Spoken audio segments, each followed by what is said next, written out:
अस्सलाम वालेकुम। ये एक 1 कनाल का हमारा प्रोजेक्ट है सेंट्रल हीटिंग सिस्टम का। आए आज आपको ये हम विज़िट करवाते हैं।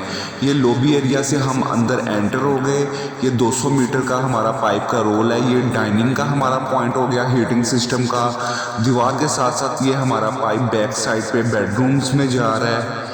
यहाँ पे हमारी फर्श में टीज़ हैं। ये बेडरूम का पॉइंट हो गया। ये मेरे टेक्नीशियन हीटिंग सिस्टम की पाइपिंग कर रहे हैं। बॉयलर से मेन लाइन अंदर टीवी लाउंज में आ रही है। बैक साइड पे बॉयलर है। ये टीवी लाउंज का हमारा पॉइंट है। उसके बाद अब हम आ जाते हैं बेडरूम में। ये बेडरूम का पॉइंट है। वॉशरूम में कस्टमर ने पाइपिंग नहीं करवाई। अगर वॉशरूम में भी आप करवाना चाहते हैं तो वॉशरूम में भी आप करवा सकते हैं। अगर आप अपने घरों में हीटिंग सिस्टम की पाइपिंग करवाना चाहते हैं तो आज ही हमसे रब्ता करें। हीटिंग सिस्टम विंटर सीजन में आपके घरों को कंफर्टेबल रखता है और सेफ सिस्टम है। Thank you.